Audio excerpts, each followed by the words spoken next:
Hello, finally the Royal Enfield Himalayan 450 is out.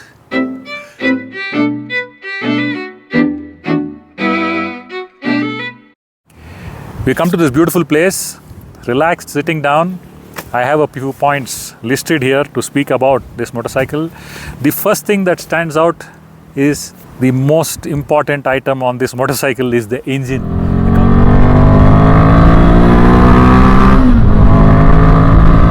I hope you're able to hear that.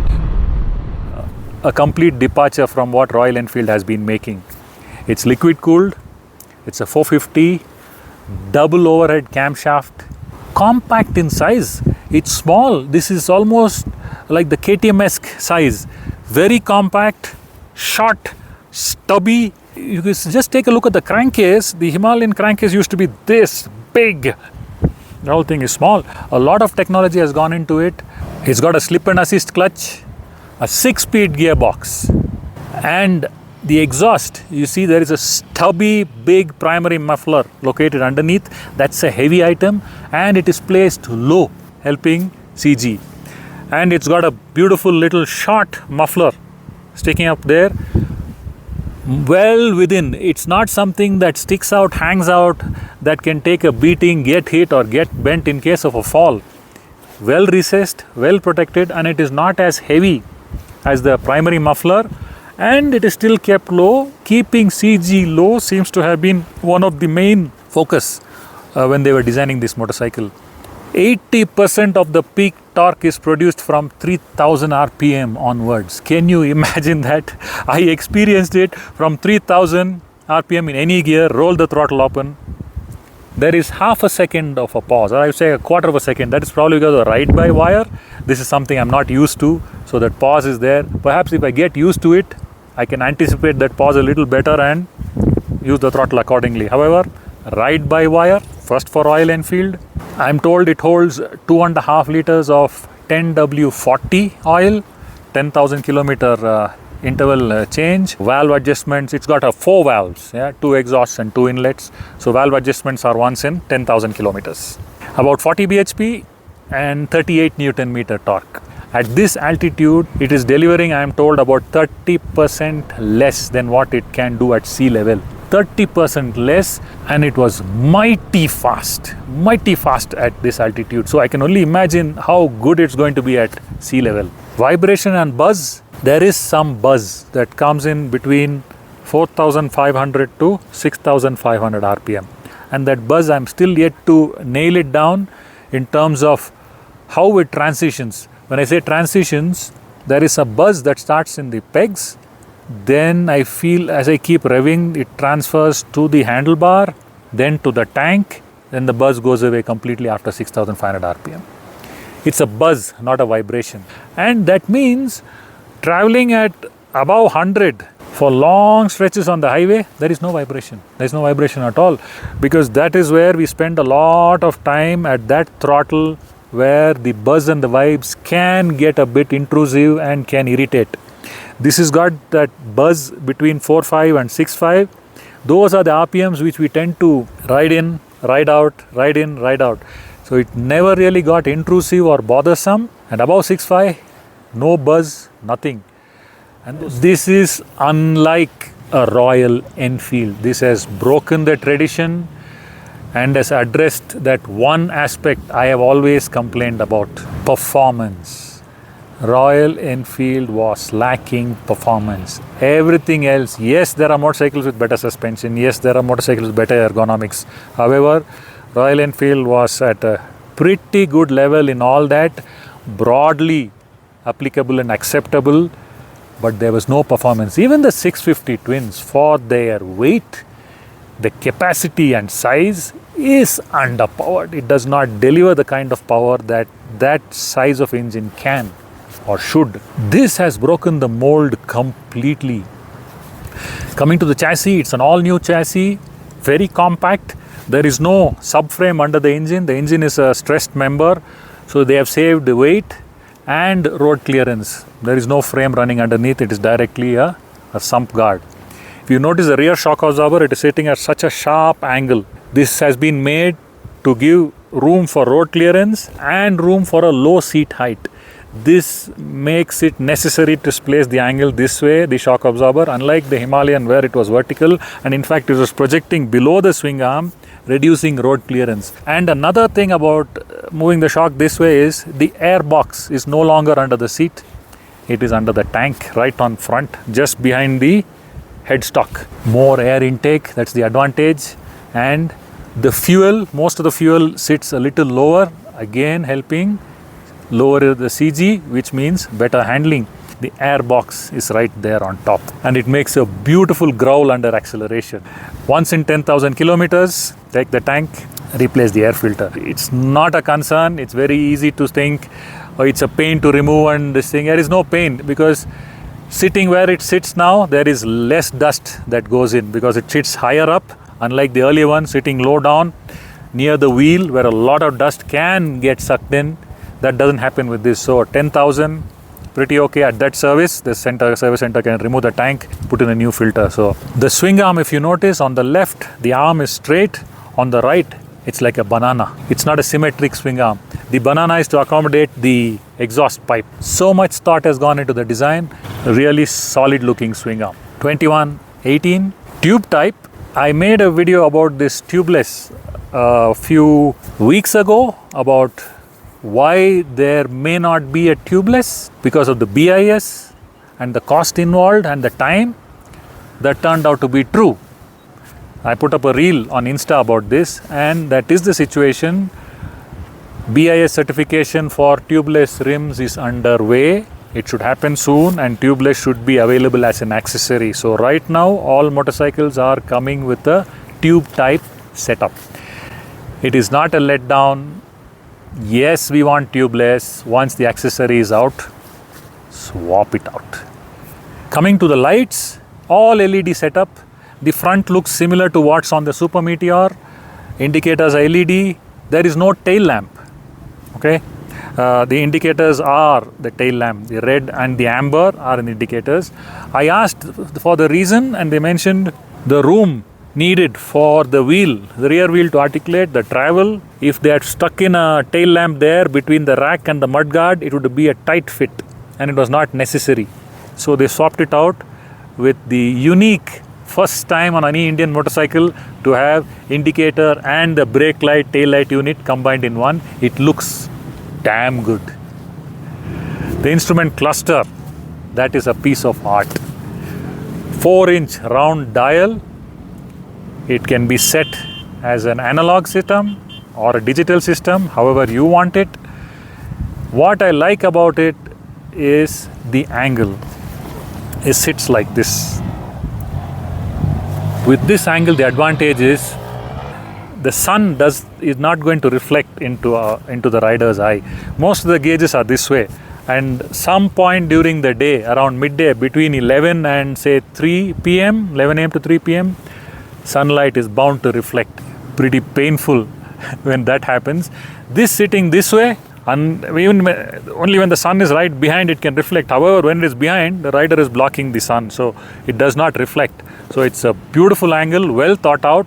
Even when standing, the dial, the gauges are visible. There is no concern. So that's a good job on sticking that out.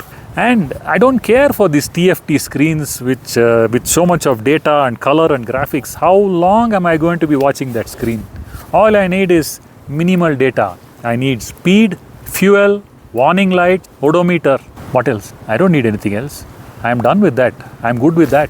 Google Maps. We can integrate Google Maps into this display. 60% of the display can become Google Maps, will display the maps, real Google Maps. I'm not talking of the tripper that shows left and right arrows only. And the bottom 40%, the essential information. I don't need to keep my phone out. I don't need to buy a phone mount. My phone can be safe in my pocket and I can get all the information I need. Google Maps, speed, fuel, odometer, warning lights. We are set. It's also got a day and night mode, a white background with black letters when riding in sun or in daylight. It switches to a black background and white letters at night or through the Rohtang tunnel I passed, it switched. And it's got a delayed timer. It's not something that switches immediately. It senses after a few seconds, it switches. And through the RE app is how it is connected, and any software updates can be done directly to the unit via the RE app. So when they come up with any updates for the display, all we need to do is connect it through the RE app and update the display. Good job on that too. The fuel tank is 17 liters, minimum of 400 kilometers range, and the fuel sits low down. A lot of fuel sits low down, helping CG. And the tank is broad in front, unusually broad, because to keep that capacity and to give it a narrow waist, a lot of fuel had to be placed away. It's got a very narrow waist, standing and gripping so easy. I'm used to a motorcycle being a bit wider. It took me a while to understand, to get adjusted to this narrow waist. I can sit closer to the tank without my knees sticking out. I can slide back. I can stand. All this articulation is done within that width, that narrow waist.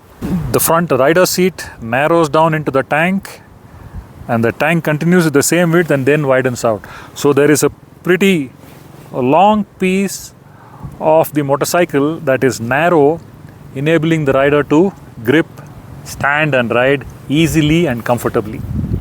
Coming to the electronics, it's not much and enough. It's got two engine modes. One, full power. The second is urban. It drops the peak output. I do not know by how much, but I'm told perhaps it's around 25-30% drop. So it's got those two engine modes, and ABS on, ABS off, rear. The front is always on, we can turn the rear off. So these are the two electronic things we can customize as per the riding needs. The suspension, the front is an upside down Showa, the rear is a coil spring Showa. Rear is adjustable for preload only. There is no adjustment on the front. From whatever I have ridden, the 300 odd kilometers on tarmac and dirt, not really needed. Yes, there are advanced riders who might need it. Maybe that could come as an accessory in the future. But right now, as it is, it does a good job. The bike doesn't pitch and porpoise this way. It doesn't seem to have an axle like a lot of bikes do, like around the center, keep doing this. It does this a little bit.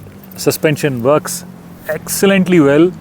When I was standing and riding on pretty bad roads and pretty rutted roads, there were times on the other motorcycle, on the Himalayan or even the Expulse, there were times when I feel like I was going to be pitched forward because I hit something. The front jumps up, it drops, then the rear hits and the rear gets kicked up. That pitching forward did not happen on this. Quite planted. I think that's to do with the way the chassis is designed, the suspension is designed, and how they have set the weight balance. So suspension is one of the best I've ever ridden. On tarmac, it behaves like a street motorcycle. On dirt, it behaves like an off-road motorcycle. They have done something wonderfully well inside. It is firm on tarmac, does not wallow and wobble when leaning over, when accelerating, when braking on smooth tarmac, and even when there are some ripples. It feels a bit hard. It feels a bit like the KTM, a bit of a ripply feeling. I was a bit concerned, thinking that it could be a bit too hard when I got it off-road. It worked beautifully. It seems to have done magic of getting both the worlds, the best of both the worlds put together, and made me feel confident and comfortable riding on any kind of terrain. Good job on the suspension too. This is the Kaza road. Went down the road for a few kilometers and heading back. This is the spot we sat and did the shoot. To go back before it gets cold. I do have warm clothing, but not worth it. It's time to get back. We have some things going on this evening. So in preparation, go back, take a shower, get some rest and head to the evening dinner. Been riding this for more than 300 kilometers. That would be around 70 kilometers of dirt and the rest tarmac. I don't like loose dirt. I am very cautious and I ride very slowly. And another thing that happens is on 2-track ruts, Now there are two paths. In the center there is that hump, which where all the dust, the stones and the loose gravel, everything collects. So when you're riding on one path, we want to switch. That's a tricky thing, getting over to the other track. If there is some obstacle or some other vehicle coming, if we are on one side of that on the wheel path, want to move to the other side, it's a tricky thing. There's a bit of a wobble. I had to do that yesterday. I clenched up and went over. The bike just crossed over without any effort, did not shake, wobble or give me the woozies. I thought to myself, okay, maybe that was a hard-packed center hump and maybe that's why the bike went over easily without giving me the chills. I was curious to find out. I did it another time at different places on different types of the center loose soil hump. Stable, did not get unsettled. I am even now in a bit of a shock as to how this thing managed that. Purely a combination of the type of tire, the suspension and the weight balance. And the second thing I found out on dirt is about the engine, the throttle response. I was stuck between second gear and third gear. My speed was, the RPM was too high in second, it was too low for third. I was in that situation with this motorcycle. I know how that happens on the X-Pulse, how I feel if I'm stuck between gears. So I always end up going to the higher gear and using the clutch to moderate the speed and the transmission of power. This surprisingly has got no snatchiness. In second gear, at high revs, on dirt, shut throttle, open throttle, it is so smooth, seamless. The fueling is spot on. I am so excited. If there are two standout features on dirt for this motorcycle, the standout features are how it handles on loose dirt and when it's switching from a shoulder to the tarmac or tarmac to shoulder. There were people laying roads here. A lot of road work goes on. So we have that step, new tarmac and old tarmac. Climbing up on that is a bit tricky and getting off also is a bit tricky. This went up and went down how many ever times I wanted it to without losing balance or composure. The same thing on dirt. And the second thing is the throttle. With no snatchiness, riding in any gear at any RPM is so easy. I feel safe, I feel comfortable. This makes me feel like I am a much better rider than what I actually am. In a matrimonial, if I'm going to put myself on a matrimonial ad, I hope my wife is not listening. It's a hypothetical situation. I'm going to go to a photo lab. They're going to take a photo. They're going to do some dress up, use some app to make me look much better than what I actually am, and then it will be posted. Hey, that's how that business works.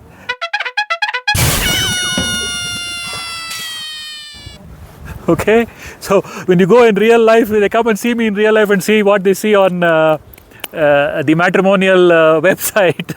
It would be chalk and cheese. That's what this did to me as a rider.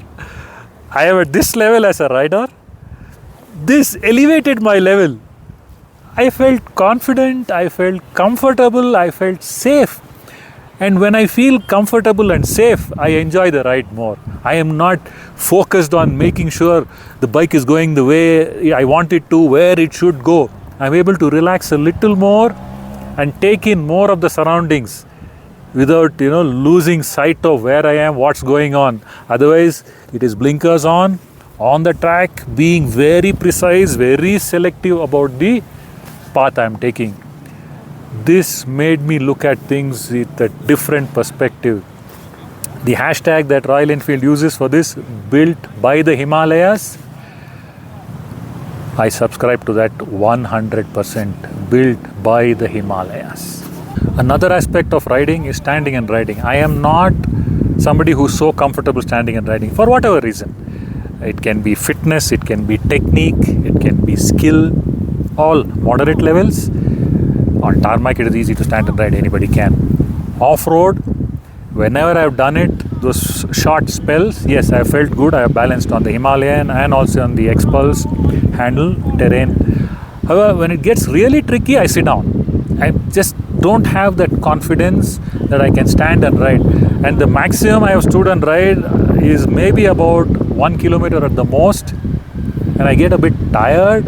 I'm not so comfortable, so I tend to sit and ride. So I stand up intermittently and sit. I tried on this. Yesterday, I rode 7 kilometers standing. I did not sit. The entire stretch of dirt, 7 kilometers of dirt standing and riding. Felt comfortable. And that was loose dirt, jelly, gravel. The terrain where the bikes will shudder, shake, shift and judder. Stable and solid as a rock. It is that good. This elevates a rider to a next level. It has achieved what Royal Enfield has set out to do. Non-intimidating, accessible. These two words, I think, were the first lines they wrote under the all-new Himalayan heading. I am a weekend rider. I have ridden a lot, yes. For several decades I have ridden. I have ridden in several parts of the world. I have been riding here. This is my 7th visit to the mountains here. This is the most comfortable, the most confident I have felt till now. Most of the time I was on my Himalayan, the Muddy Hog with the modifications. I have been to the mountains on my X-Pulse. And of course, prior to all this coming, I had a Thunderbird Twin Spark. I have ridden that motorcycle. A friend of mine was with me on a KTM. I did ride the KTM too. So I have some reference when it comes to that. This sets a new benchmark for an adventure tourer. A benchmark on tarmac, a benchmark off-road. A few things which I did not really like. The grips. For some reason, I think they are of greater diameter than the standard everywhere. I don't know, I feel they are. I have not measured it. And they are hard. I don't get blisters normally. I've been riding for decades. I haven't got blisters. I seem to be getting one here. It's the same glove. So it is something probably to do with the grip. Unlikely it's anything else. I never had a blister. If I start to get a blister, is obviously the hand. That is something I don't like. And another thing I didn't like is the clutch lever throw. It seemed a bit too far. I had to reach to get at it to operate the clutch. The brake was very well within my reach. I could reach with these two fingers and operate the brake.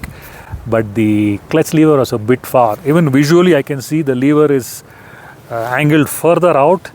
Adjustable levers would be useful to install on this. And that another thing is that ride-by-wire flat spot at that very initial throttle opening, that flat spot. I think that is something I have to get used to. It is not a problem. I have never ridden a ride-by-wire. That little pause is a bit of a pain. Especially when start the motorcycle, put into first gear, wanting to go or let the clutch go, I have a feeling that it just might stall. But before that happens, throttle is open, it does pick up speed and it moves. I think I would get used to it, get used to the ride-by-wire. It is nothing to be bothered about. The ergonomics, very nice. As soon as I sat on it, everything seems to fall in place. The handlebar, the foot pegs, the width, upright posture. The meter at the console at the right height, everything felt comfortable. It did not take me long to get comfortable on this motorcycle. Yes, it took me a while to understand the engine character, how to rev it, when to shift gear, get a feel of the brakes, get a feel of the suspension, where I can let it go into a pothole and how it will react. All that took time. But sitting on it immediately, everything fell in place. The rider seat has got a height adjustment. Simple, remove the seat. There are two levers, adjust it, put it back. 20 mm difference between the two. We don't need to buy a new seat. However, there is also a low seat, which also has got two adjustments. The handlebar mountings that come off the top plate, they are tilted backwards towards the rider, and I'm told they can be removed, turned and put back so the handle can move about 10 mm forward. All this without having to buy something else. Take away the badge, the Royal Enfield badge on it. And if we get into a guessing game, believe me, I would probably call it an Italian brand of motorcycle. maybe a Ducati, it could be an Aprilia, it could be an MV Agusta. Those are the lines on this motorcycle. A truly international design, of course, designed by an international team. Indians, Brits, Spaniards, Americans, I don't know who all are there, but they have a huge team, an international team that has brought in their expertise in different fields, put it together and brought out a motorcycle not just for India. This motorcycle is going to shake up the mid-weight adventure touring segment. The brands that have motorcycles in the 600, 700, 800, 900 cc adventure segments are the ones who do not have a 450. That is because if they bring in a 450 adventure tourer like this, it can affect the sales of their bigger motorcycles on which they make big fat margins. They don't want to lose that because it would be shooting themselves in their foot if they launch a 450. Several customers will move from their 650s, the 700s, the 800s to the 450. And that's not good for them. However, Royal Enfield has now busted everything open by launching this because Royal Enfield doesn't have anything to lose.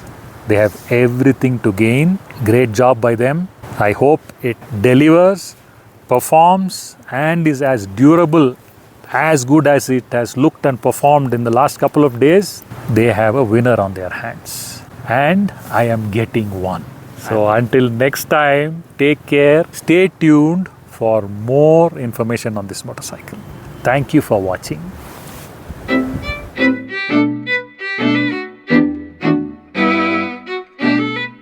That's the Himalayan 450. There is so much to say. I haven't covered a lot of it yet. There is still a lot more to go. I need to make a part 2 to get into the actual nitty-gritty and speak about the details. As it is, this is a long video. I do not want to add that here.